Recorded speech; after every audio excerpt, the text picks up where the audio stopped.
Hey everybody, welcome to week 3 of our weekly devotions. Today we're going to be talking about Mary.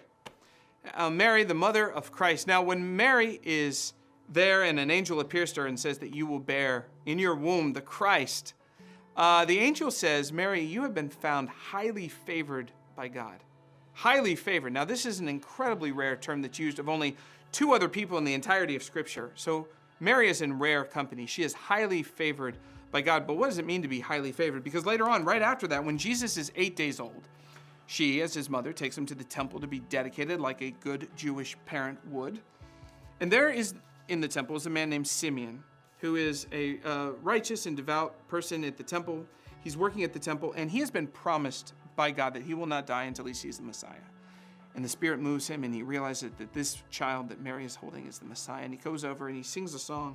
And then he says this, it's like a cloud passes over his heart. And he says this, then Simon blessed them and said to Mary, his mother, this child is destined to cause the rising and falling of many in Israel, and to be a sign that will be spoken against, so that the thoughts of many will be revealed. And a sword will pierce your soul too, Mary.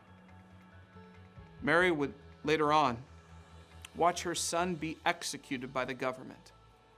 But even more than that, even before that, Mary would watch and hear stories about how her son caused the death of many children. In the beginning of Matthew, we see that Herod, who realizes he's been outwitted by the Magi, it says this, has been outwitted. He was furious and gave orders to kill all the boys in Bethlehem and its vicinity who were 2 years old and under, in accordance with the time he had learned from the Magi. And then what was said through the prophet Jeremiah was fulfilled. A voice is heard in Ramah, weeping in great mourning, Rachel weeping for her children and refusing to be comforted because they are no more. This is this part of Christmas we don't like to talk about, the dark side of Christmas, which is this, that Jesus has come and there's a cosmic war going on between good and evil sometimes looks like it wins. Evil will do whatever it takes to hold on to power. And this evil that lurks in men's heart has disastrous consequences.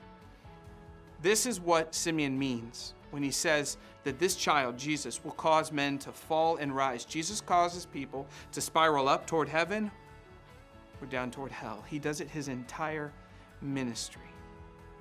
And in this, we see the government systematically killing young boys so that a murderous tyrant can hold on to power because he wants power. He does not want another king to take over.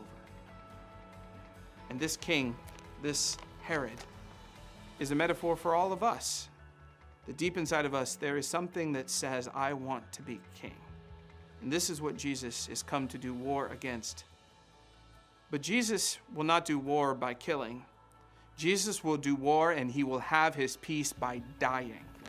And the prophet Isaiah writes this, the people walking in darkness have seen a great light.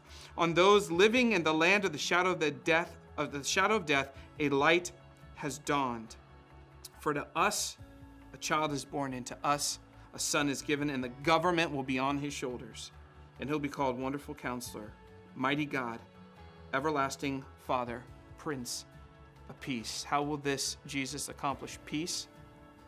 By swallowing all of the evil, by dying even for his enemies, and not by killing, but by dying. This is what the Messiah will come to bring. And Simeon's right. The story of Christmas is dark.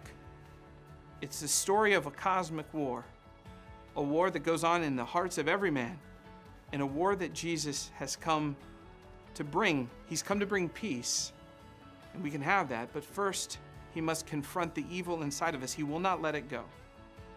And that's the dark side of Christmas. It's the part we don't like to look at, but unto us a child is born. For a people walking in darkness, if darkness is meant to suggest a people who cannot see themselves very well or each other, who bump around, who are filled with fear and chaos, then that description by Isaiah, written thousands of years ago, aptly describes the human condition. We are a people who walk in darkness, and unto us, if we have eyes to see, there is a great light. May your eyes see the light of Christ, and may your heart be carried up to heaven because of what you read and what you hear of the stories of Jesus written down by Luke.